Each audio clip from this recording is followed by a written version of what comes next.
corazón, del ventrículo derecho, por la arteria pulmonar, llega hasta los pulmones, ¿no? Es una sangre venosa, con poco oxígeno, para que cuando llegue a los alvéolos se oxigene, producto de este intercambio gaseoso.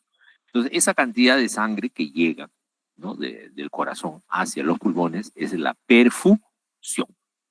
En el caso del pulmón, ¿no? Pero se aplica el término perfusión para cualquier órgano, ¿no? Si yo quiero, por ejemplo, decir perfusión renal o perfusión cardíaca, es la cantidad de sangre que está llegando a cada uno de los órganos, ¿de acuerdo? Entonces, en este caso, la perfusión pulmonar es la sangre que llega a los alvéolos para que se pueda oxigenar esa sangre, ¿ya?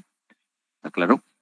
Muy bien. Entonces, vamos a hablar de perfusión, ¿no? Vamos a hablar del... Y habíamos dicho que la ventilación la vamos a abreviar como letra B, ¿no? V, y la perfusión es la letra Q.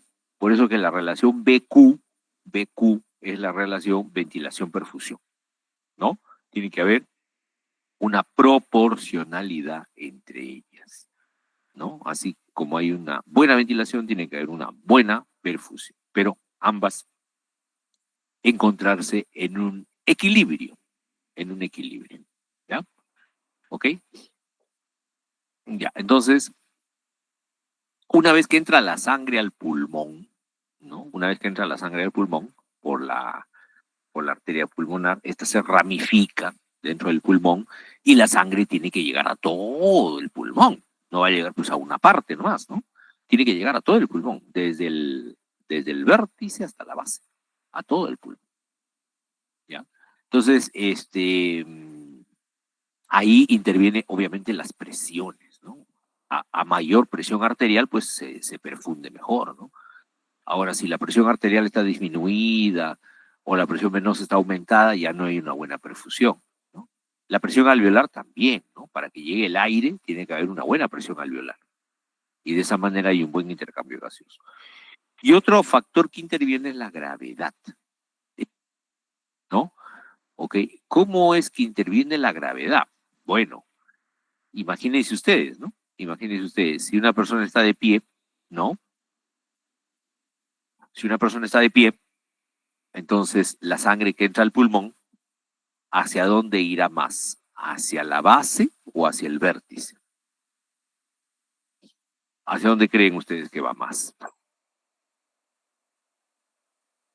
A ver, la delegada.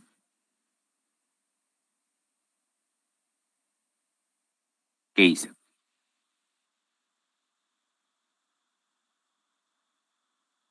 La delegada no está atenta.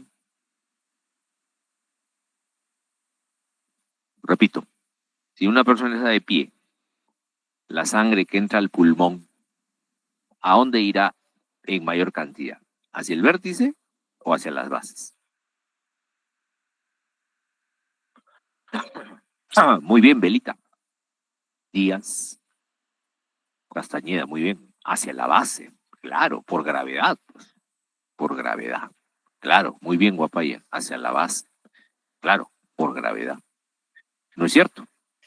Claro, al vértice también va a ir, pero menos, ¿de acuerdo? Un poco menos. Y a la base, un poco más, ¿ya? O sea, más o menos sería así. Más o menos sería así.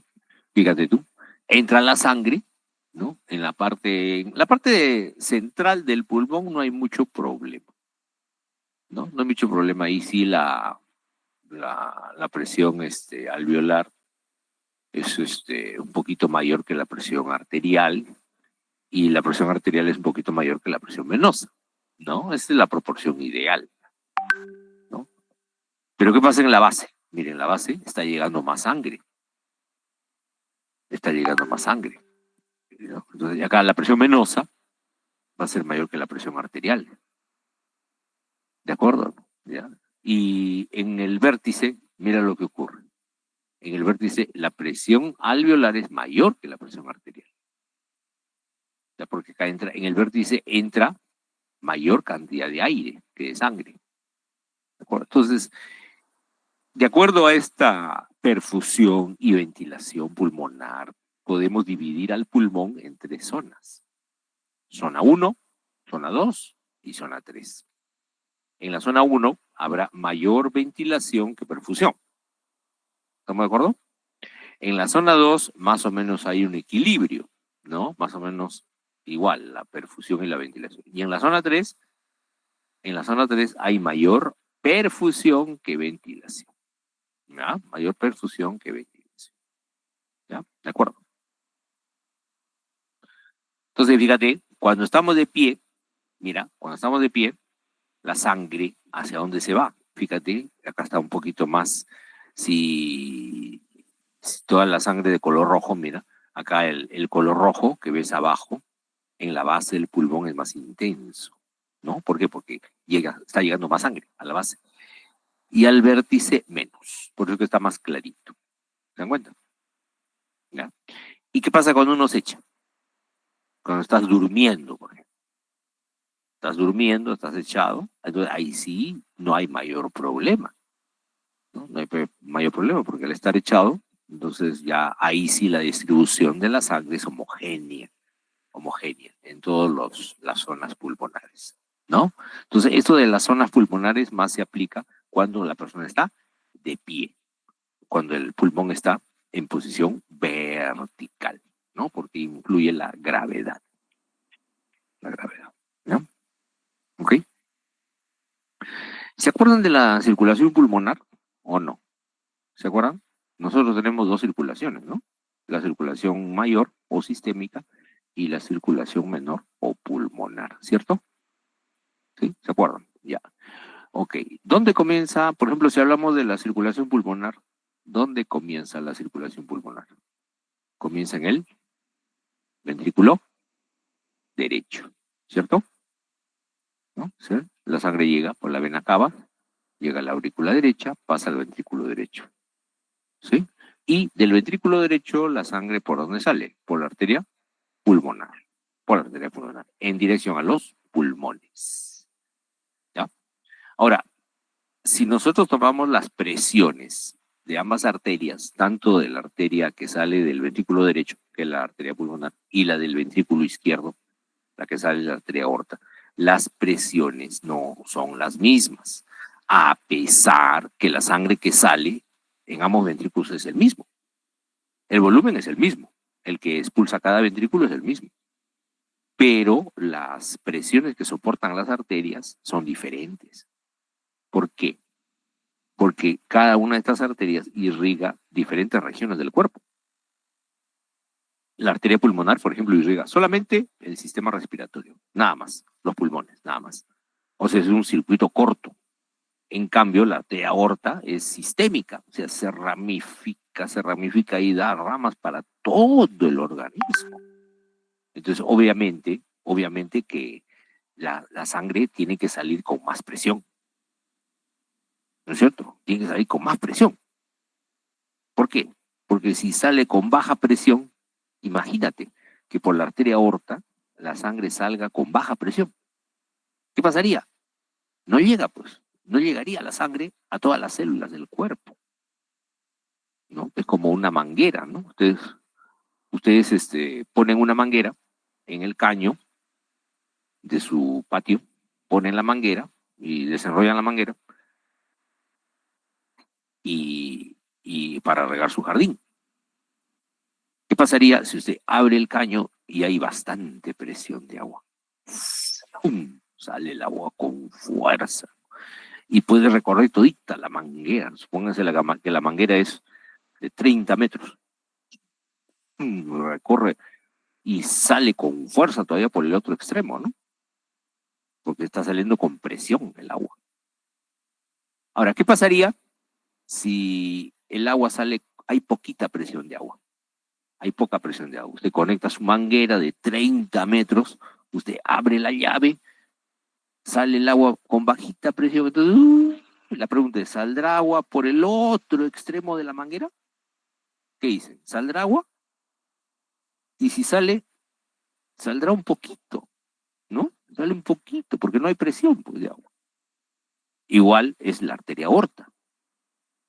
La arteria aorta es una arteria grande, que tiene ramas que tienen que llegar a todos los tejidos del cuerpo. Entonces, la presión, la sangre que sale por la arteria aorta tiene que salir con presión, con bastante presión, para que pueda llegar a todos los tejidos. En cambio, la sangre que sale por la arteria pulmonar no necesita tanta presión, porque solamente va, la arteria pulmonar es cortita, va del ventrículo derecho al pulmón, nada más, ahí cerquita, ¿no? Del corazón al pulmón, nada más. Y solamente va al pulmón, no va a ningún otro órgano. Entonces, no necesita tanta presión, ¿no? No necesita tanta presión. Por eso que si nosotros, acuérdense de su capítulo de cardiovascular, la presión arterial en la arteria aorta, ¿cuánto era? La sistólica y la diastólica. A ver, delegada. Ya regresó la delegada.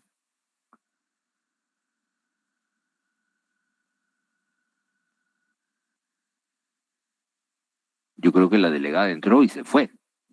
Entró y se fue, ¿no? Ya no está en la clase. Vamos a sacar tarjeta amarilla a esta delegada. A ver quién se acuerda. ¿Cuánto es la presión sistólica? Ah, muy bien, Belita. Belita, muy bien. Belita es una alumna de mi grupo. Tenía que ser así, Belita, ¿sí o no? Díaz, muy bien. Vilca. Todos son alumnos de mi grupo. Perfecto. 120,80. La presión sistólica, 120. La presión diastólica, 80 milímetros de mercurio. Ahora, en la arteria pulmonar, ¿cuánto es? Mira la diapositiva. En la arteria pulmonar la presión sistólica es 25 y la presión diastólica es 8 y la presión arterial media es 15. Si lo comparamos entonces con las presiones de la arteria aorta, son presiones pues bajísimas, pero no necesita más. La arteria pulmonar no necesita tener más presión, porque como le digo, hace un trayecto corto y solamente va al pulmón. Entonces es suficiente con esta presión. Suficiente. ¿De acuerdo? Pero también hay hipertensión, así como hay hipertensión arterial, también hay hipertensión pulmonar. Si es que subieran estas presiones de la arteria pulmonar, por ejemplo, que la sistólica sea 50, la diastólica sea 20. Entonces, eso se llamaría hipertensión pulmonar, que ya después van a estudiar. También tiene sus causas. ¿De acuerdo? ¿Ok? Entonces, el circuito pulmonar se caracteriza por ser un circuito de alto volumen, pero de baja presión. Baja presión. ¿Ya? ¿De acuerdo? Aparte de la presión arterial, ¿no? Aparte de la presión arterial, ¿se acuerdan? Para hallar el gasto cardíaco, había otro factor, aparte de la presión arterial, que era la resistencia vascular sistémica, ¿no? La resistencia vascular sistémica. En el caso del circuito sistémico, pues las arteriolas, ¿no? Que son las arterias de pequeño calibre, determinan esta resistencia vascular. A nivel del pulmón, también podemos nosotros registrar una resistencia vascular. Se llamará resistencia vascular, ya no se llamará resistencia vascular sistémica, ya no, sino se llamará resistencia vascular pulmonar, RVP, resistencia vascular pulmonar. ¿Ya? Es la resistencia entonces de las arteriolas o vasos pequeños solamente a nivel del pulmón. ¿Ya? Y tiene una fórmula para poder calcularla, tiene una fórmula. Es la presión arterial media, pulmonar, arterial media, menos la presión, ¿no? de los capilares pulmonares, eso se llama presión en cuña, porque nosotros introducimos un catéter hasta que se enclave en el capilar. Cuando se enclava en el capilar, ahí podemos medir la presión, por eso se llama presión en cuña. La presión capilar pulmonar dividido entre el gasto cardíaco. Y eso lo multiplicas por 80. ¿Cuánto sale? Normal, 250 dinas por segundo por centímetro. Ese es el valor normal de la resistencia vascular pulmonar. ¿Ya? Pulmonar. ¿Ya? ¿Qué pasaría si aumenta este valor? Si aumenta ese valor, se produciría hipertensión pulmonar. Hipertensión pulmonar. ¿De acuerdo? Ya. Entonces, pero ¿para qué sirve esta resistencia vascular pulmonar? Sirve para mantener, pues, una presión, ¿no? Sirve para mantener una presión determinada dentro de todo el sistema vascular pulmonar. Claro, usted dirá, pero es una presión baja. Claro, es una presión baja, pero hay que mantenerla, pues. Hay que mantener esa presión. Aunque sea baja, tienes que mantener esa presión. Tampoco puede ser cero, porque si la presión fuera cero, en los pulmones ya no habría perfusión. No llegaría nada de sangre a los alvéolos y no se oxigenaría nada de sangre y nos morimos. No entraría oxígeno. Entonces tiene que llegar la sangre con una cierta presión. Claro, es una baja presión, pero tiene que llegar con esa presión. ¿Y quién se encarga de mantener esa presión, aunque sea baja? ¿Quién se encarga de mantenerlo? La resistencia vascular pulmonar. Si se necesita más capilares, por ejemplo, para aumentar la resistencia vascular pulmonar, se juntan, hay lo que se llama un reclutamiento capilar, se juntan los capilares, aparecen más capilares, ¿no? Formación de neocapilares y aumenta la resistencia vascular, cuando es necesario, ¿no? Cuando es necesario. O también pueden dilatarse los capilares. Se pueden dilatar o distender los capilares. Al dilatarse, aumenta la cantidad de sangre que llega al pulmón, ¿no? Aumenta la perfusión. Entonces hay mecanismos, ¿no? Hay mecanismos fisiológicos a nivel pulmonar, sobre todo a nivel capilar, que están constantemente cambiando, ¿no? Con la finalidad de mantener esta presión ideal para que haya una buena perfusión y por ende haya un buen intercambio gaseoso. El objetivo final es que haya un buen intercambio gaseoso. ¿Ya? ¿Está claro, jóvenes? ¿Está claro? Delegada, ¿está claro? Ya, apareció la delegada, ¿ves? No ha querido responder mis preguntas, la delegada. ¿Ya? Ok, ya, seguimos. Seguimos. A ver, siguiente diapositiva. Ahí está. Miren, el reclutamiento capilar, cuando, por ejemplo, necesito que haya más resistencia vascular, entonces aumenta el número de capilares. Aumento el número de capilares o de repente, si necesito que llegue más sangre al pulmón, distiendo los capilares, ¿no? ¿Cómo se dilatan? Aumentan su diámetro. Entonces, al aumentar el diámetro está llegando más sangre, aumenta la perfusión. Entonces hay mecanismos de reclutamiento para aumento de la resistencia vascular pulmonar y mecanismo de distensión capilar para aumentar la perfusión. ¿Ya? ¿Ok? Entonces, la circulación pulmonar, en conclusión, la circulación pulmonar tiene sus propias características, ¿no? Muy diferentes a la circulación sistémica, ¿no? Diferentes, son propias, características propias de la circulación pulmonar, ¿no? ¿En qué sentido?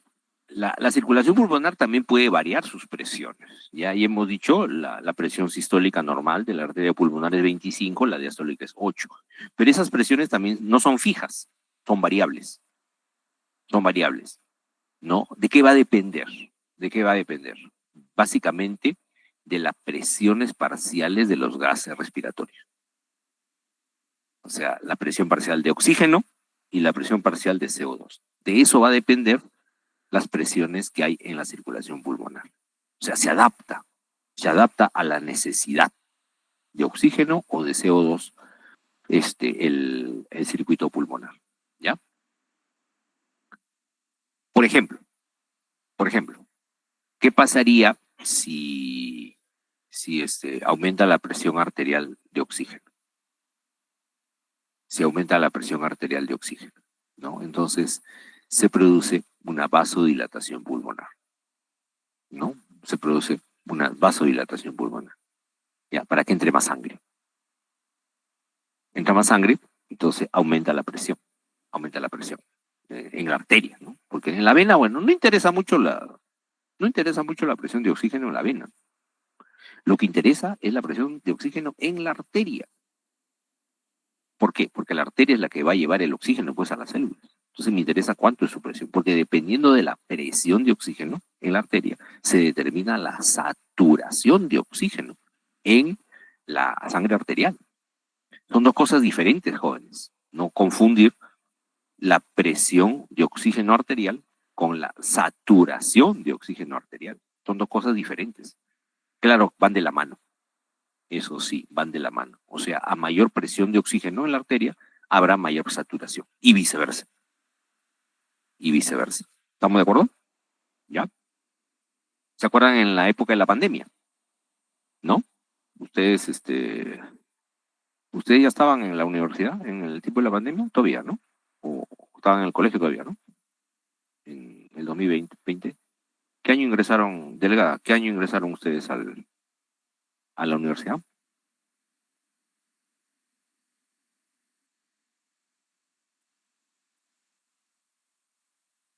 2022. Ah, ya, ya. Gracias, Díaz. La delegada dice que va a ingresar el 2021, ¿no? Bueno, algunos 2023. Bueno, la cosa es que en el 2020 todavía estaban en el cole, ¿no? Ustedes, ¿o no? Bueno, pero sí se acuerdan, ¿no? Ya, sí, Díaz, claro, en el cole estabas. Barbosa también estabas en el colegio. Ya muy bien, ya muy bien. Guapaya estaba en tercero y secundaria todavía. No, pues, muy bien.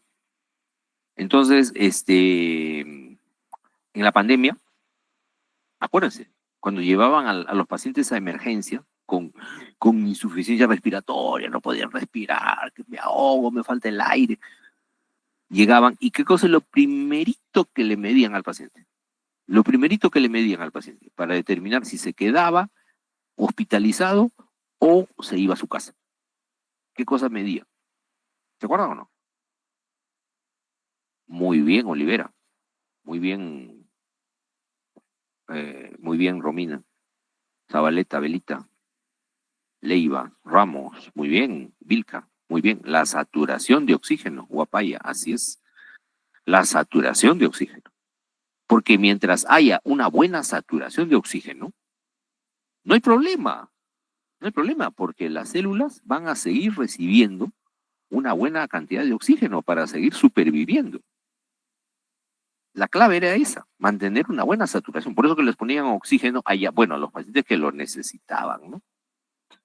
A los pacientes que lo necesitaban, había que ponerles pues oxígeno a altas presiones para meter a la fuerza. Estaba tan obstruida, los pulmones estaban tan tapados por la infección que el oxígeno no entraba, no entraba, ¿no? Es como hacer pasar agua por una tubería que este, está toda taponada por dentro, por sarro, ¿no? ¿De acuerdo? Entonces, por más presión que le metas, al otro extremo sale poquito, ¿sí o no? ¿De acuerdo? Entonces, no había otra que meterle con más presión el oxígeno.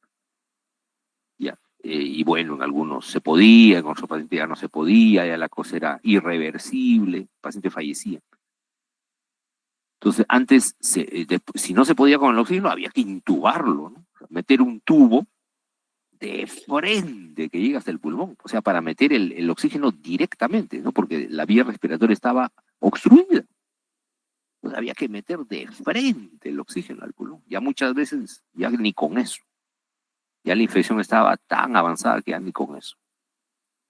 Pero la idea es, jóvenes, siempre en una oxigenoterapia o mediante una intubación, en una ventilación mecánica, ¿no? ¿Cuál es la idea? Mantener una buena saturación.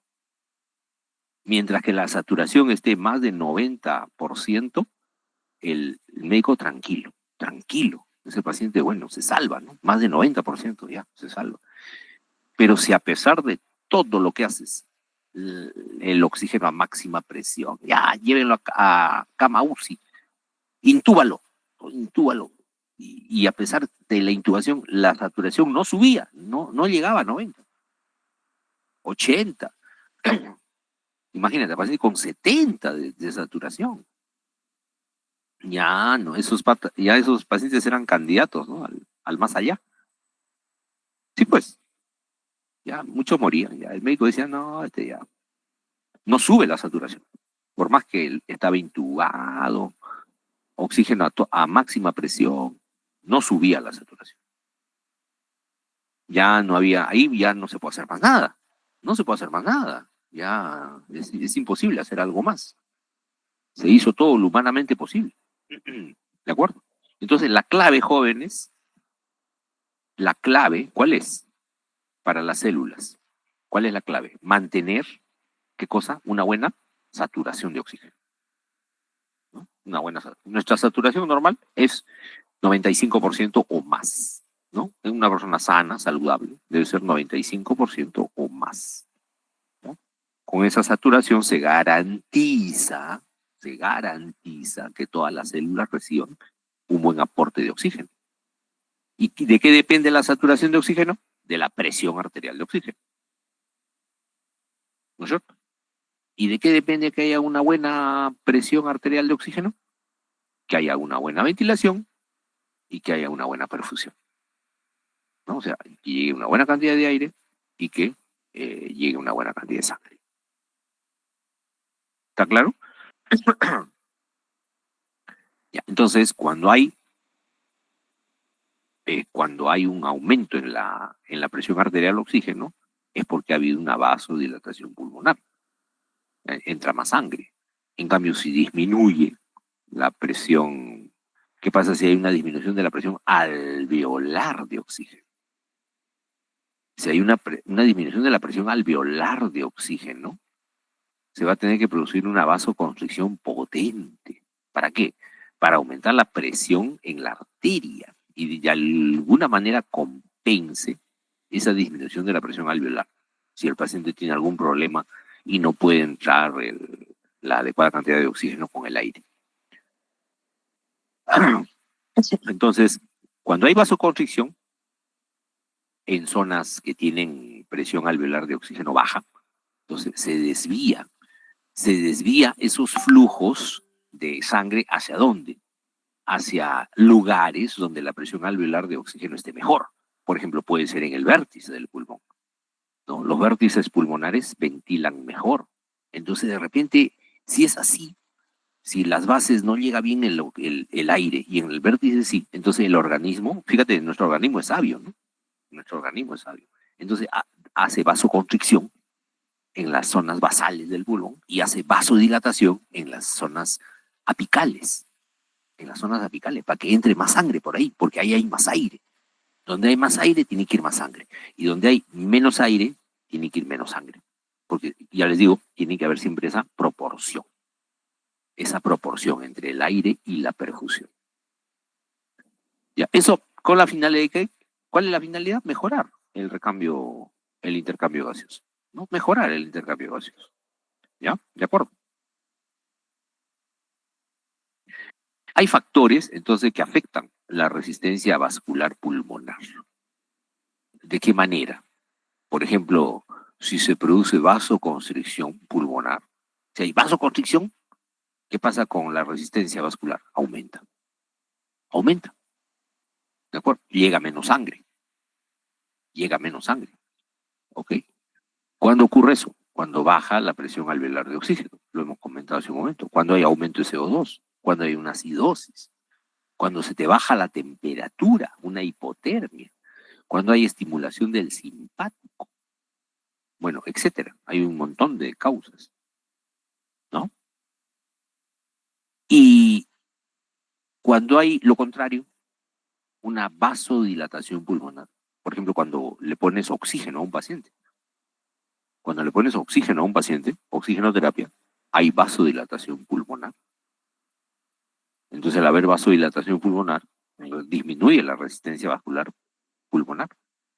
Entonces, hay una mejor perfusión, ¿no? Hay más oxígeno, entonces tiene que haber más perfusión para que se oxigene mayor cantidad de sangre. Tiene sentido, ¿eh? Van de la mano. Cuando disminuye el CO2, cuando hay alcalosis, cuando usas en un paciente beta adrenérgicos, ¿no? Isoproterenol, dobutamina, por ejemplo, y otras causas. ¿Ya? ¿Está claro hasta acá, jóvenes? ¿Preguntas?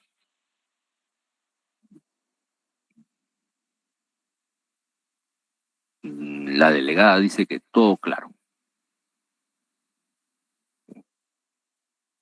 Muy bien, continuamos entonces. Vamos a hablar entonces un poquito más de la difusión y oxigenación, ¿no? La difusión es el pasaje, ¿no? La difusión es el pasaje de los gases respiratorios a través de la membrana alveolo-capilar. Y por ende, la consecuencia de una buena difusión es que va a haber una buena oxigenación. Una buena oxigenación. ¿Ok? Recordemos esta diapositiva, jóvenes, ¿no? Recordemos esta diapositiva que yo se las presenté el primer día de clase. De repente ya no te acuerdas, ¿no? De repente ya no te acuerdas, pero esta diapositiva, te la presenté el primer día de clase, en la primera clase, ¿no? ¿Qué cosa era? La composición del aire atmosférico, ¿se acuerdan? ¿Cuál es el, ¿Cuál es el principal gas que hay en la atmósfera, en el aire? ¿El más abundante? ¿Cuál es? ¿Se acuerdan? Muy bien, Leiva, Romina, Belita, Atawi, Guapaya, muy bien, Vilca, muy bien, muy bien, muy bien. El nitrógeno, muy bien, el nitrógeno, efectivamente. Miren, el nitrógeno es el 78% del aire. Así sea a nivel del mar, en la altura, donde sea, siempre es el mismo porcentaje. ¿Ya? Y el oxígeno, ¿cuánto es? El oxígeno es el 21%, igual, 21%, ya sea a nivel del mar, en la altura, te vayas a Puno, a Huancayo, a la China, a Rusia, al polo norte, al polo sur, a donde te vayas, ¿no? En la punta del Everest, donde estés, siempre el porcentaje de oxígeno en el aire es 21%.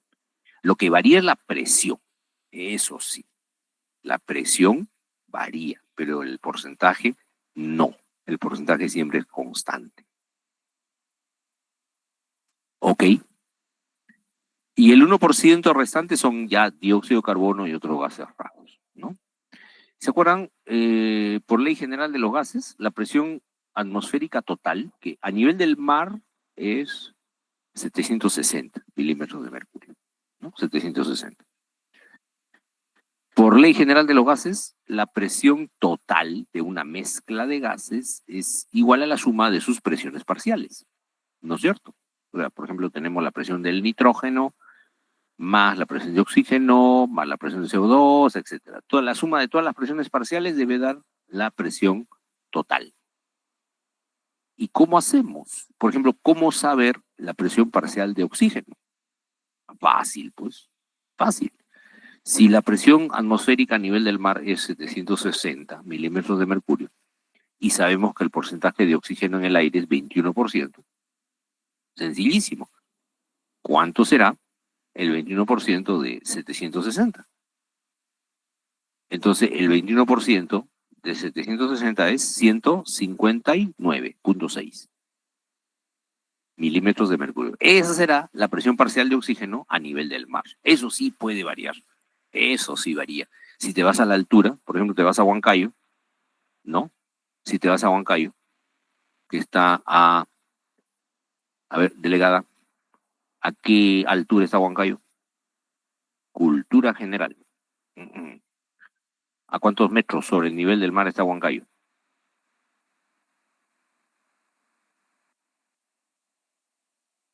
Mucha, la delegada está, pero, a ver, allá, ahí está, dice, la delegada dice, no, 3.259. Wow, exacto, Guapaya, 3.259 metros. Muy bien, muy bien, muy bien. Entonces ya, si tú te vas a 3.000, delegada, si tú te vas a esa altitud, 3.200 metros sobre el nivel del mar, ¿qué pasará con la presión atmosférica. ¿Aumenta o disminuye? Más altura, ojo, 3.200 metros. ¿Qué pasa con la presión atmosférica? ¿Aumenta o disminuye? Velita, disminuye, claro, disminuye, así es.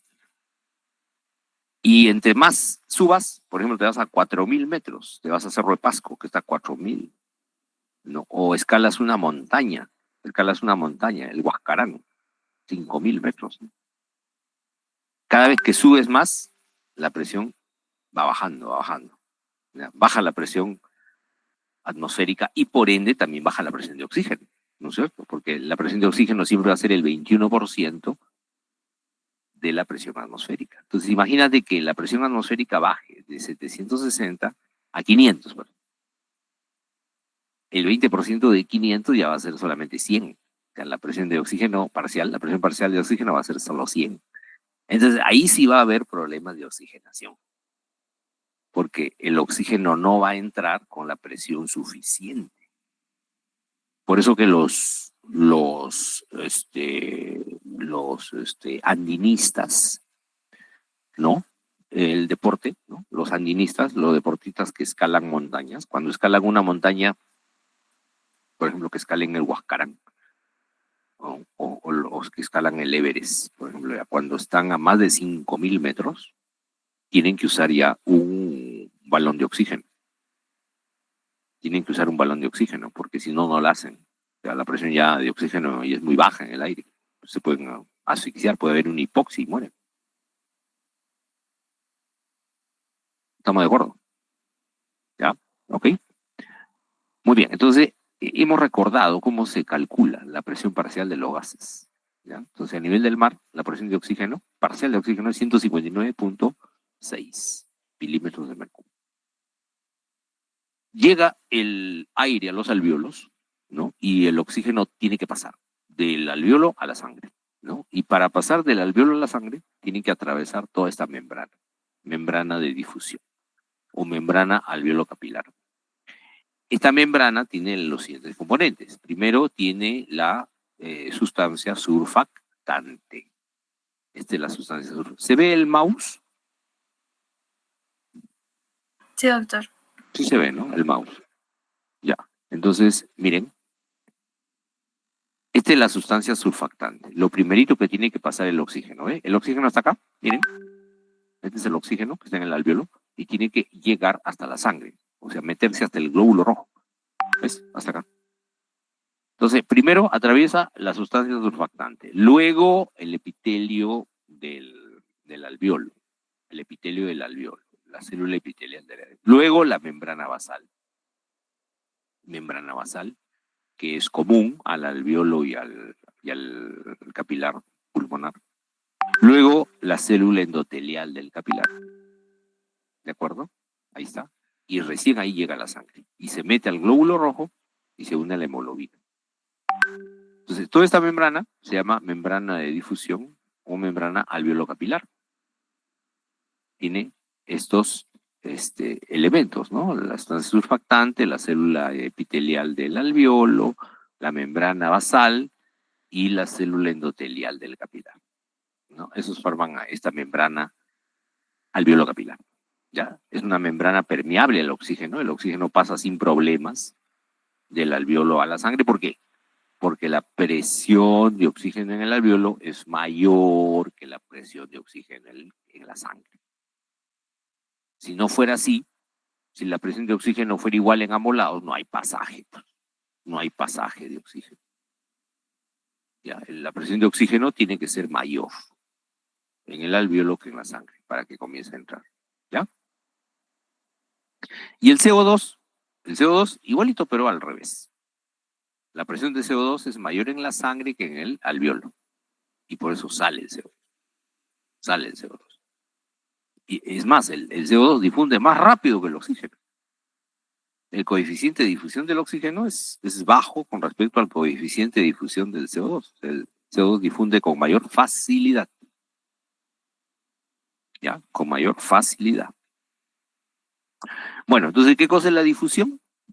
La difusión es el movimiento, ¿no? es el movimiento de las moléculas de un gas, de una zona de mayor presión a otra de menor presión. ¿Ya? Entonces, el oxígeno difunde del alveolo a la sangre, al capilar. ¿Por qué? ¿Por qué difunde? Porque en el alveolo su presión, ¿cuánto es? 120. ¿Y en el capilar cuánto es? 40. Ah, entonces tiene que ir de donde hay más presión a donde hay menos presión, ¿no? Va del alveolo al capilar. Así de sencillo, así de sencillo, ¿no? Se produce la difusión. La difusión es un concepto que solamente se aplica para gases. ¿Ya? La difusión es un concepto que solo se aplica para gases y es un transporte de tipo pasivo, no requiere energía. Y siempre se da la difusión por gradiente de presiones. Por gradiente de presiones. ¿Cuáles son los factores que influyen en la difusión? El área de superficie total, ¿no? O sea, si yo agarro todos los alvéolos que hay en los pulmones, los junto, se formaría un área semejante a una cancha de tenis. ¿De acuerdo o no? ¿Ya? Y entre más superficie haya, mejor. Pasaría mejor el oxígeno. Depende del grosor de los tejidos. ¿Qué pasaría si la membrana se engrosa, se engruesa? Por ejemplo, las personas que fuman, los componentes del cigarro hacen que la membrana al alveolo capilar sea más gruesa. Entonces, eso impide una buena difusión. Depende del coeficiente de difusión del gas. Por ejemplo, ya les comenté que el coeficiente de difusión del CO2 es mayor que el del oxígeno. Entonces difunde más rápido. Y el del monóxido de carbono difunde más, todavía mucho más que el del CO2. Y depende de la presión parcial de gases. Supongamos que en el alveolo sea 120 y en la sangre también 120. No habría difusión. O que en el alveolo sea 40 y en la sangre 40, igual no hay difusión. Para que haya difusión tiene que haber una diferencia de presiones. ¿Ya? Entonces acá tenemos, mira, la presión en el oxígeno en el alveolo 100 y en la sangre venosa es 40. Entra el oxígeno y en la sangre arterial se llega a 95. ¿Qué pasa con el CO2? El CO2 en la sangre venosa su presión es 46 y en el alveolo 40. Entonces ahí pasa más bien de la sangre al alveolo. Pasa de la sangre al alveolo, baja su presión en la sangre. Y en sangre arterial es 40. De 46 baja a 40. ¿Ok? La difusión es un fenómeno físico que obedece a la ley de Fick. En la ley de Fick tenemos el dG, es el coeficiente de difusión de gases, A el área de superficie y D la distancia recorrida. ¿No? Este es coeficiente de difusión. ¿No? A mayor coeficiente de difusión, obviamente la difusión aumenta, ¿no? Si hay mayor área también. Pero si la distancia es mayor, entonces más bien hay una menor difusión por la distancia recorrida. ¿No? Ok, eso es lo que nos dice la ley de Fick. Entonces, miren, en la sangre, en la sangre venosa, la presión de oxígeno es 40, ¿no? Y en la sangre arterial, 100. Mira, de 40, mira, sube hasta 100. ¡Fum! ¿En qué tiempo sube? En 0.25 segundos. O sea, en la cuarta parte de un segundo. Es rapidísimo el ingreso de oxígeno. ¿Qué pasa si es más lento? Si demora en llegar a 100. Hay una difusión alveolar. Hay una disfunción alveolar. ¿Y qué pasa si aumenta pero nunca llega a 100? Ay, esa es una difusión severa ya del alveolo. Tiene que llegar a 100. Tiene que llegar a 100. ¿De acuerdo? Entonces miren cómo el oxígeno entra a la sangre venosa que tiene una presión de 40 En el momento que comienza a entrar el oxígeno, sube a 100 y se mantiene en 100 también en la sangre arterial, producto de esta difusión. ¿Ya? Entonces, ¿qué pasa de 0 a 100? De 0 a 100, ¿en qué tiempo? ¿En qué tiempo aumenta esta presión? En 0.25 segundos, en la cuarta parte de un segundo. ¿Ya? Ok.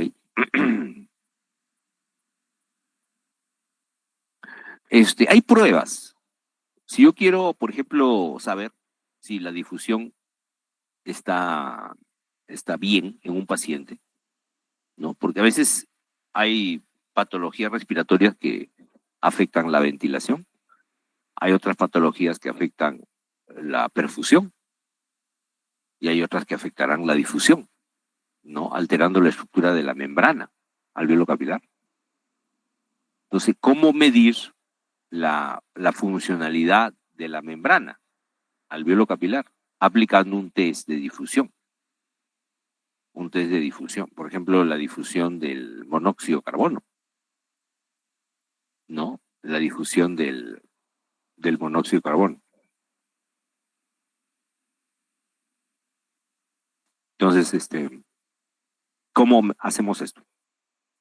Al paciente lo hacemos inspirar una cantidad conocida de una mezcla diluida de monóxido de carbono, ¿ya? Lo hacemos en una bolsita, ¿no? Lo ponemos, ¿sí? Lo hacemos que inspire y le decimos retenga la respiración por 10 segundos, ¿no? Lo inspira, ya, aguante la respiración, 1, 2, 3, 4, así, hasta 10. Y de ahí, y se vuelve a recolectar ese aire expirado. Entonces, luego se mide el valor del monóxido de carbono en el aire inspirado y en el aire expirado, ¿no? Entonces, ¿qué se supone que pasó en esos 10 segundos? Una parte del monóxido se metió a la sangre, ¿no es cierto? Quiere decir que hay una buena difusión. Pero si no hubiera una buena difusión, ¿qué ocurriría? El monóxido no entra pues a la sangre, no entra a la sangre. Y al salir, saldría todo. Todo el monóxido que iba inspirado también vuelve a salir. ¿De acuerdo? ¿No? Entonces, eso no sería normal. Lo normal es que exista una diferencia.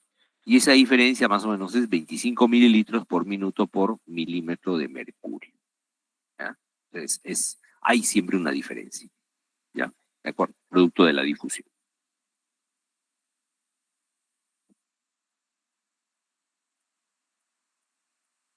Entonces, la capacidad de difusión que tiene un gas, ¿de qué depende? Del componente de la membrana, o sea, del área de la membrana, la distancia.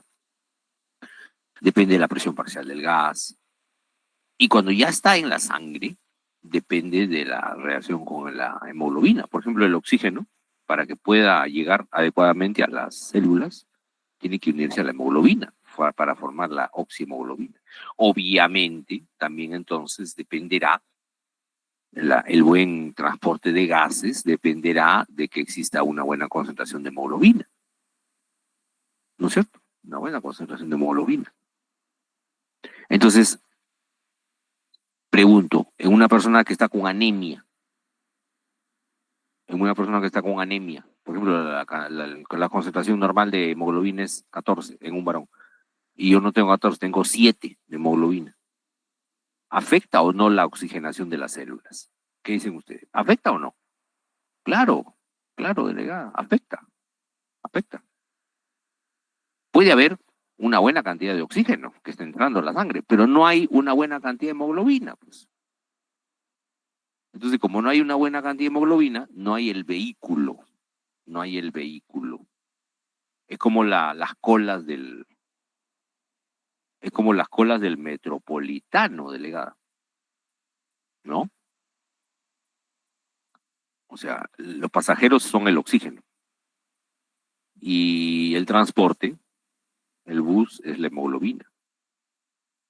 Entonces, lo ideal es que para una cierta cantidad de moléculas de oxígeno exista una cantidad de moléculas de hemoglobina que la puedan transportar. ¿Qué pasa si la persona está anémica? Tiene menos hemoglobina, tiene menos vehículos, menos vehículos. Al haber menos vehículos, la cantidad de oxígeno se acumula, está haciendo cola ahí. Las moléculas de oxígeno estarán haciendo cola para subir a la hemoglobina, pero hay poca hemoglobina. Entonces, al final de cuentas, las células reciben menor cantidad de oxígeno. Menor cantidad de oxígeno. ¿Ya? Pero no es porque falte el oxígeno. No es porque no haya difusión de oxígeno. Hay, todo normal. El problema es que no hay el vehículo que transporta el oxígeno, que es la hemoglobina. O sea que la alteración puede estar a diversos niveles, ¿no? A diversos niveles. Entonces, para que exista una buena oxigenación, en las células tiene que haber una buena relación ventilación-perfusión. Ya les dije, ¿no? De un comienzo, que para una buena cantidad de aire que entra, ventilación, tiene que haber también una adecuada cantidad de sangre que llegue, que es la perfusión. O sea, una relación ventilación-perfusión adecuada. ¿Ok? Entonces, entre la ventilación pulmonar y la perfusión tiene que haber una correlación. Una correlación. Y esta correlación se puede romper. Se puede romper. Cuando se rompe, eso se dice que ya hemos llegado al umbral ventilatorio. ¿De acuerdo? Pero lo ideal es que no se rompa. ¿Ya? Entonces, ¿cuál es lo normal? Lo normal es que la perfusión sea más o menos 5 litros por minuto. Recuerda que la perfusión es mayor en bases que en vértices, ¿se acuerdan? Y la ventilación es 4.2 litros por minuto. La ventilación es mayor en vértices que en bases. Entonces, ¿cómo hallamos la relación ventilación-perfusión? Fácil, pues. No, sería 4.2 ventilación entre 5, que es la perfusión. 4.2 entre 5, ¿cuánto sale? 0.8. Ya, esa es la relación ventilación-perfusión normal. Ahora, ¿esa relación es igual en todo el pulmón? No, no es igual. ¿Y por qué no es igual? Porque ya dijimos, ¿no? Al inicio de la clase dijimos que en la parte central del pulmón, que es la zona 2, ahí sí, ¿no? Ahí sí puede ser igual, porque hay una proporcionalidad entre la ventilación y la perfusión. Pero en el vértice, ¿qué ocurría en el vértice? En el vértice, ¿qué cosa hay más? ¿Ventilación o perfusión? En el vértice. ¿Qué cosa hay más? Hay más ventilación, Belita. Claro, más ventilación. Claro. Y menor perfusión. Muy bien, Guapaya. En el vértice hay mayor ventilación y menor perfusión. Entonces la pregunta es, a ver, piensen, si la relación BQ, ventilación-perfusión, en la zona 2 es 0.8, en el vértice, ¿cómo será esa relación BQ? ¿Será mayor de 0.8 o menor de 0.8? ¿Qué hice? A ver, piensen.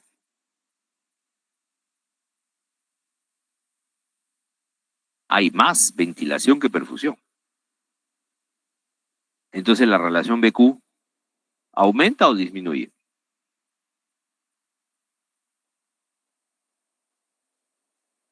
Muy bien, Belita, Olivera, Guapaya. Claro, Díaz. Aumenta, pues muy bien. O sea, va a ser más de 0.8. ¿Y cómo será la relación BQ en las bases? Ya facilito. Pregunta de examen. Pregunta de examen. ¿Cómo será la relación BQ en las bases pulmonares? Menor de 0.8. Claro, muy bien. Menor. ¿Ya ven qué fácil? ¿Ya ven qué fácil? Eso va a venir en el examen, ¿eh? Acuérdense, esa es la fija delegada. ¿Cómo es la relación BQ, por ejemplo, en el vértice del pulmón? ¿Cómo es la relación BQ en las bases de los pulmones? ¿Ya? En los vértices es mayor, en las bases es menor. Es menor. ¿De acuerdo? Ya, muy bien. ¿Preguntas? Ah, no, alguien ha llegado a la clase. ¿Sí? Me parece. Bueno. Ya, otro concepto que no deben olvidar son las presiones pulmonares. La presión, hay una presión intrapulmonar, ¿no? Intrapulmonar, y hay una presión pleural. Ya. Si, por ejemplo, la presión pulmonar es menos 2 puntos, menos 2,5 puntos menos que la presión atmosférica, la presión pleural es menos 10, o sea, es más negativa. ¿De acuerdo? Es más negativa. Ya. Eso hace que haya una buena expansión del pulmón. Siempre la presión pleural es más negativa que la presión pulmonar. ¿Ya? Siempre. ¿Ya? Siempre. ¿Ok? Uh, ya, entonces miren. Bueno, esto ya lo vimos, ¿no? Esto ya lo vimos. En la relación la relación BQ es mayor. Fíjense el tamaño del. Acá, ¿ve? ¿Ve el tamaño de las letras? La relación BQ es mayor en el vértice y es menor en las bases. ¿Se acuerdan? ¿No? Es menor en la base. ¿Por qué? Porque en los vértices hay mayor ventilación que perfusión, ¿no? Mayor ventilación que perfusión. Pero fíjate tú, si vamos a la, si vamos a la realidad de las cosas, fíjate que la ventilación también es menor en el vértice que en las bases. Fíjate. Solo que la perfusión es mucho mayor. ¿Ves? ¿Se dan cuenta? Si comparamos la perfusión con la ventilación en el vértice, claro, la ventilación es mayor, pero en las bases, a pesar que la ventilación ha aumentado en las bases, la perfusión ha aumentado mucho más, mucho más. Por eso que la relación BQ se hace menor. Está claro, es más acentuada el aumento de la perfusión en las bases. ¿De acuerdo? Entonces ya les dije que la relación BQ normal es 0,8. ¿No? Esa es la relación BQ normal. Normal. Ya, 0,8. Ok. Bueno, ahora vamos a hablar de lo que es shunt y espacio muerto. Shunt y espacio muerto. ¿Qué cosa es el espacio muerto? El espacio muerto es una zona, es un alveolo, por ejemplo, acá mira, es un alveolo que está ventilado, o sea, entra el aire, ¿ves? Entra el aire, pero no le llega sangre. No le llega sangre. Entonces, lo mismo que nada, ¿no? Lo mismo que nada. Llega el oxígeno, llega el aire, todo, pero no le llega sangre.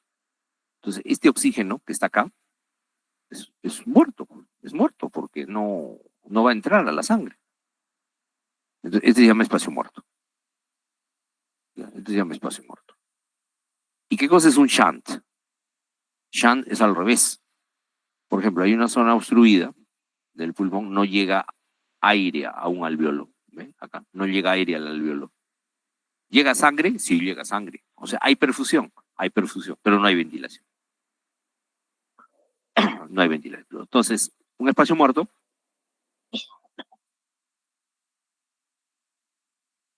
perdón, un espacio muerto es cuando hay una zona del pulmón ventilada, pero no perfundida.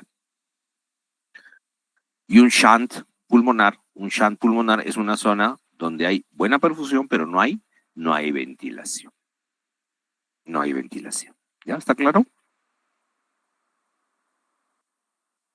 Ahora, eh, existe un shunt permitido. O sea, definitivamente hay zonas del pulmón que no están ventiladas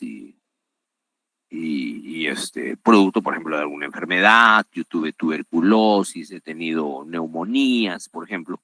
Y bueno, hay una telectasia por ahí. Entonces hay una pequeña zona de mi pulmón que se ha quedado sin ventilar. Llega la sangre, pero no hay ventilación. Entonces es un shunt, ¿no? Entonces lo permitido es un shunt de 2 hasta 5% máximo. Máximo, es shunt anatómico. Y ese shunt anatómico debe ser igual al shunt fisiológico. Ahora, si hay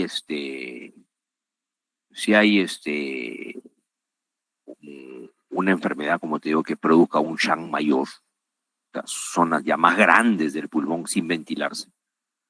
Llega sangre pero sin ventilar y es mayor a 5%, 10%, 15%, por ejemplo, y ese es un shunt patológico. Ya no sería un shunt fisiológico, sería un shunt patológico y eso ya estaría alterando el intercambio gaseoso. Ya estaría alterando el intercambio gaseoso. ¿Estamos de acuerdo? Y usted dice, ¿y se puede calcular cuánto es el shunt en una persona, en un paciente? ¿Se puede calcular el shunt? ¿Cuánto tiene? Sí.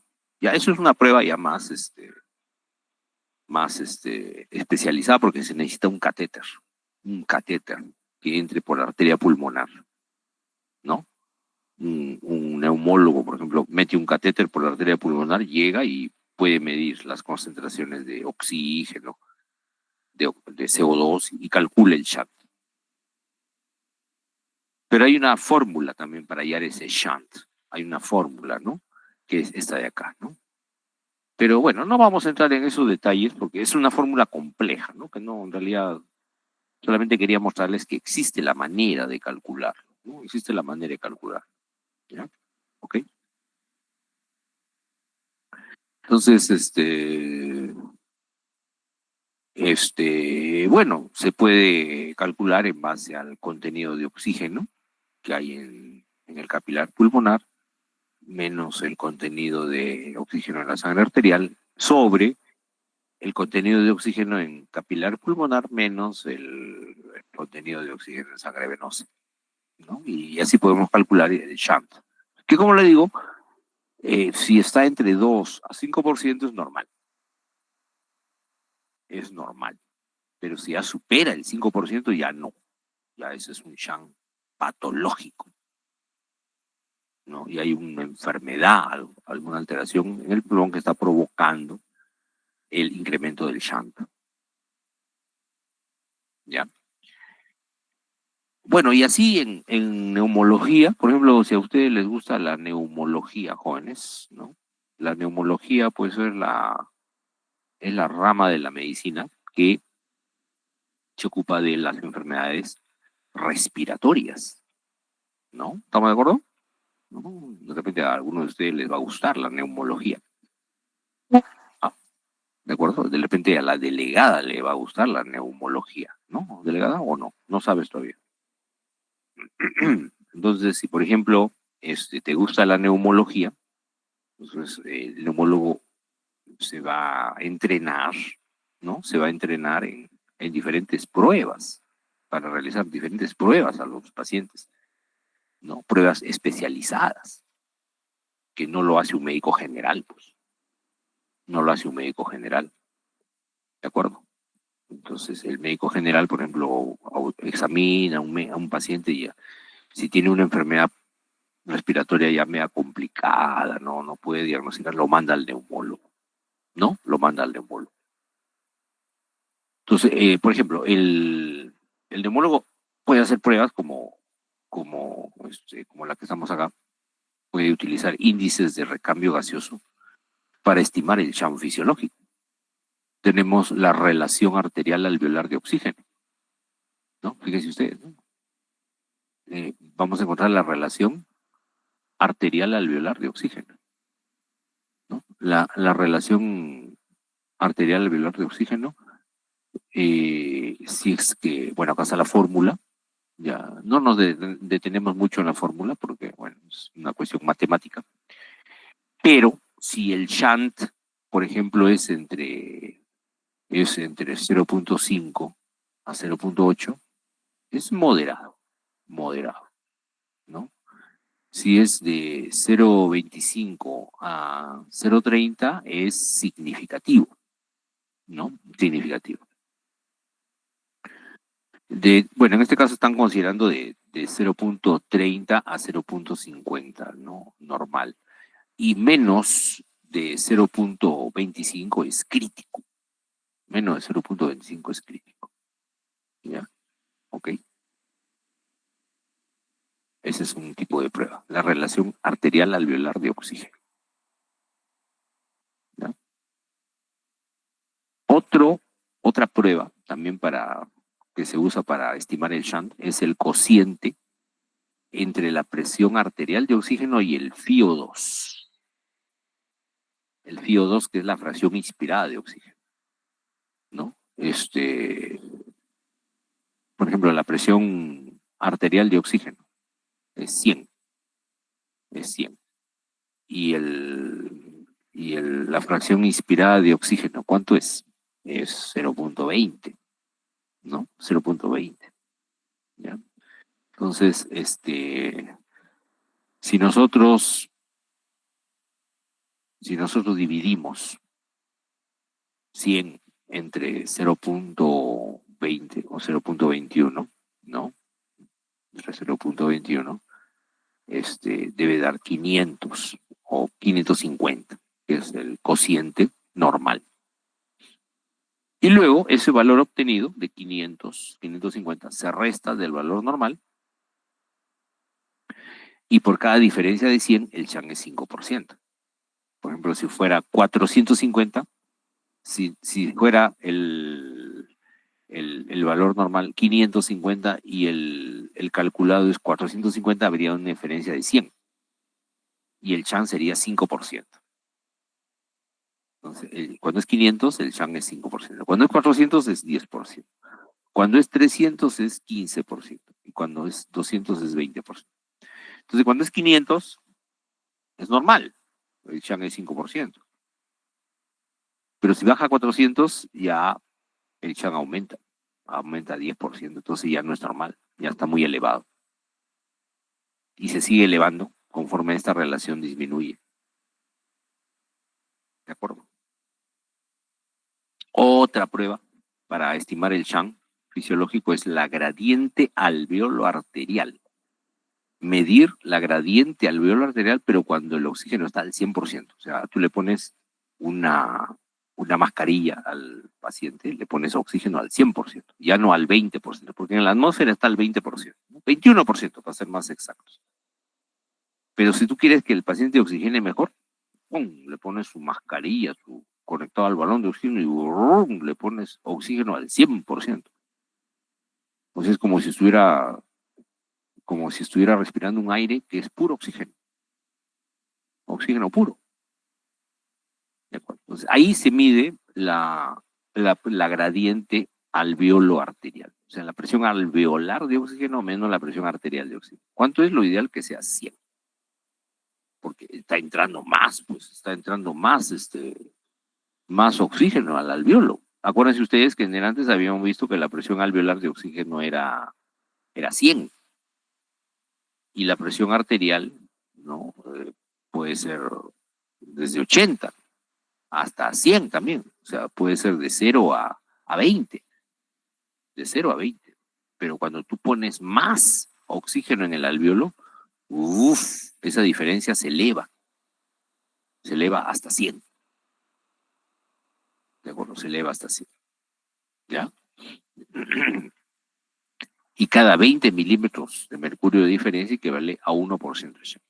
O sea, si subimos a 100, tendríamos 5% de shunt, ¿no? Porque cada 20 milímetros es 1%. En 100 milímetros sería 5% de shunt, que es lo ideal. Es lo ideal. ¿Ya? ¿Preguntas hasta acá? ¿Estamos de acuerdo? ¿Vamos bien, delegada, o no? ¿Sí? Todo bien. Muy bien. Perfecto.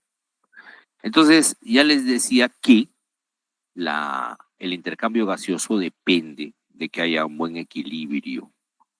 Haya un buen equilibrio entre la ventilación y la perfusión. ¿No? Entre la ventilación y la perfusión. Pero ¿qué pasa si hay un desequilibrio? Hay un desequilibrio entre la ventilación y la perfusión. ¿Por qué se puede dar ese desequilibrio? Porque hay mayor espacio muerto. Mayor espacio muerto. Ya le dije, ¿qué cosa era el espacio muerto? El espacio muerto era lo contrario del shunt, ¿no? El espacio muerto es cuando hay buena ventilación, pero no hay perfusión. Hay una buena ventilación. Acá lo dice, ¿ves? La ventilación está presente, Está presente la ventilación, pero los alvéolos están pobremente perfundidos. Entonces hay un volumen de espacio muerto, anatómico y fisiológico. En este caso, el volumen muerto fisiológico va a ser mayor que el anatómico. El volumen de espacio muerto, recordemos, el espacio muerto anatómico es 150. ¿Por qué?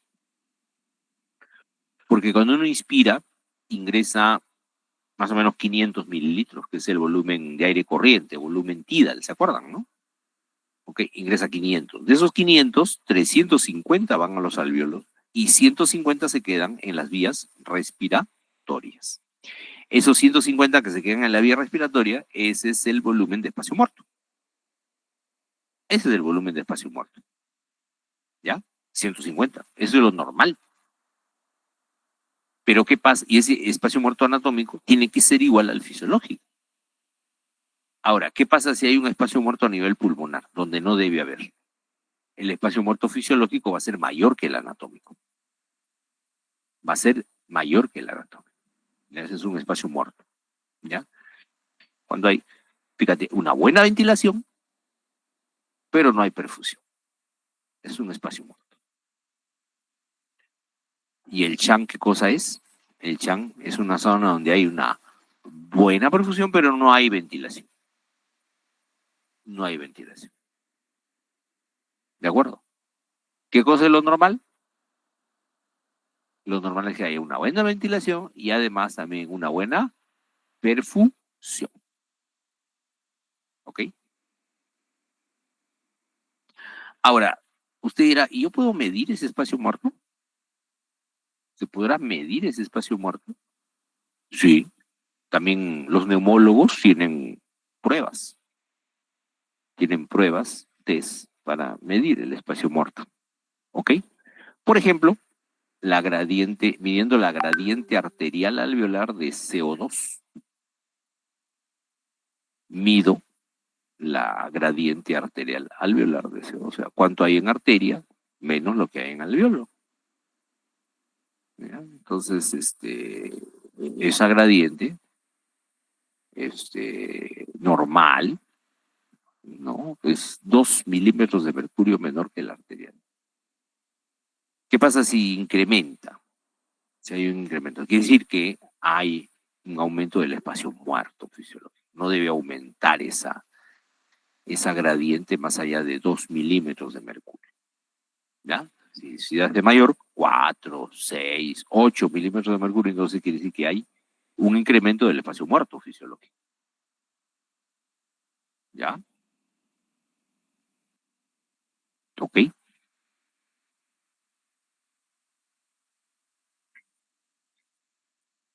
Otra forma de medir el espacio muerto es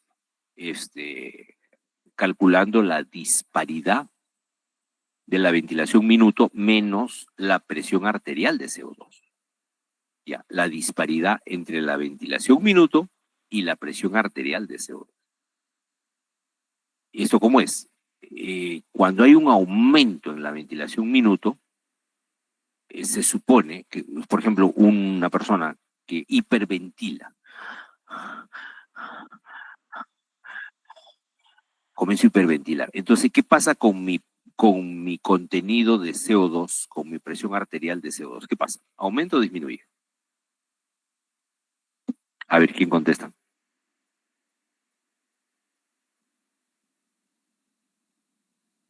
Belita. Muy bien. Belita es de mi grupo, por si acaso. Ahí está. Díaz también es de mi grupo. Olivera también es de mi grupo. Pilca también es de mi grupo. ¿Ven? Muy bien, chicos. Así es. Correcto. Cuando una persona hiperventila, ¿no es cierto? La presión arterial de CO2 disminuye. Muy bien. ¿Por qué? Porque al hiperventilar estoy botando CO2, pues. Estoy botando CO2. Entonces, la presión arterial de CO2 baja. ¿Estamos de acuerdo? Muy bien. Entonces, ¿qué pasa si aumenta el volumen minuto de respiración?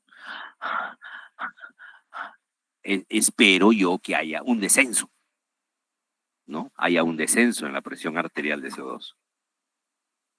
Pero cuando en los pacientes aumenta el espacio muerto, no se da esa asociación. Aumenta la ventilación minuto, pero no disminuye. No disminuye la presión arterial de CO2. Entonces, ahí hay que sospechar que hay una ventilación de espacio muerto. ¿Ya? Claro, hay que descartar causas donde puede estar incrementada también la producción de CO2, ¿no? Pero bueno, en general puede deberse a una ventilación de espacio muerto. ¿Ya? Otra forma de calcular la ventilación del espacio muerto es viendo la relación que hay entre el volumen de espacio muerto y el volumen tidal. El volumen de espacio muerto en este caso, la relación del volumen de espacio muerto con la relación con el volumen tidal es la presión arterial de CO2 menos la presión parcial de CO2 en el aire expirado entre la presión arterial de CO2. ¿Ya? Entonces usted, por ejemplo, recolecta el aire expirado, ¿no? Que debe ser recolectado en 5 minutos más o menos. Se colecta en una bolsita, en un globo, se colecta ese aire exhalado a una respiración normal, no aumentada. La tasa metabólica debe estar estable, o sea, el paciente debe estar en reposo.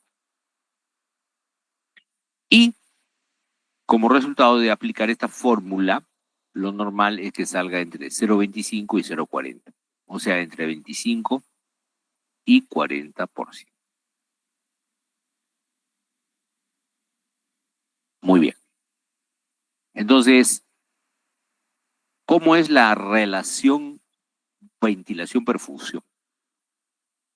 En el vértice del pulmón. Mira, en el vértice del pulmón, ¿cuál es mayor, la ventilación o la perfusión? Acá es mayor la ventilación. ¿Se dan cuenta? Es mayor la ventilación que la perfusión. Y en las bases, ¿cómo es? Mayor es la perfusión que la ventilación. A pesar que la ventilación también aumenta, miren. A eso me refería. ¿Se acuerdan que hubo una diapositiva donde les mostré que si yo comparo la ventilación en las bases con los vértices, voy a ver que en el vértice es menor la ventilación que en las bases? ¿De acuerdo? Pero ¿por qué entonces en las bases disminuye la relación BQ? Porque aumenta mucho más la cantidad de sangre, o sea, la perfusión, aumenta mucho más. Entonces, ahí en las bases sí, la sangre, la perfusión es mayor que la ventilación. ¿Ya? ¿De acuerdo?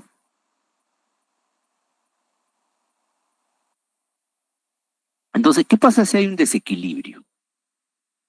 Si hay un desequilibrio entre la ventilación y la perfusión.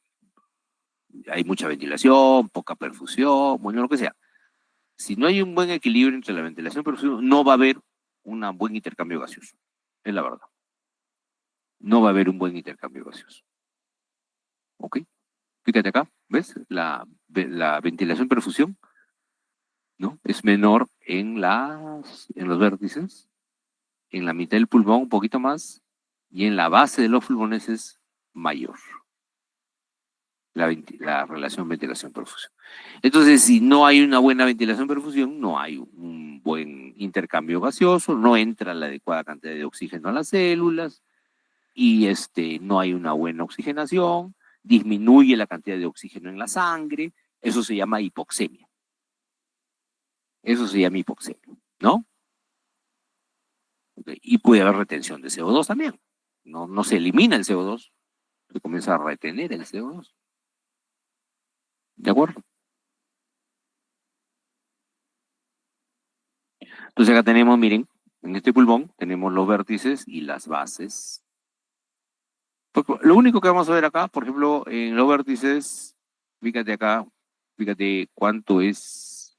Ya sabemos que la relación a nivel de la zona 2, que es el centro del pulmón, la relación BQ es 0.8. 0.8.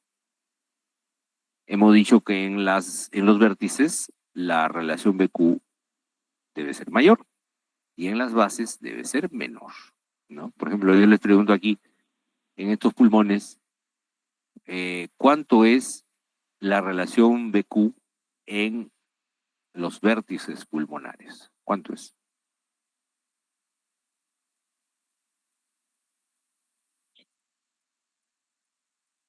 La relación BQ, ventilación por fusión, en los vértices pulmonares, ¿cuánto es? Fíjate bien.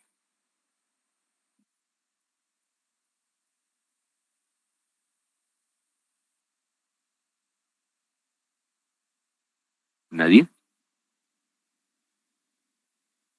Olivera, mayor, claro, pero en esta diapositiva, ¿cuánto es? ¿Qué valor tiene?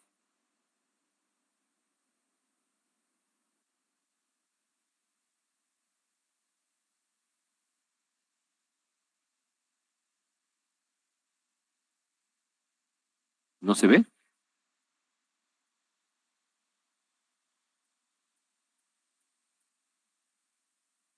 Mira, esta es la relación BQ. Esta es la relación BQ. ¿Cuánto es en los vértices? Fíjate, ¿cuánto es? 3.3. 3.3. O sea, es mayor de 0.8, ¿no? ¿Y en las bases cuánto es? En las bases es 0.63. 0.63, menor de 0.8. O sea, se cumple, ¿no? Lo que dijimos. Se cumple lo que dijimos, ¿no? En los vértices la relación BQ es mayor y en las bases es menor de 0.8. ¿Está claro? ¿Está claro, jóvenes? ¿Hasta acá? ¿Preguntas? Perfecto. Perfecto, jóvenes. Todo claro, ¿no? Muy bien. Bueno. ¿Preguntas? ¿Questions?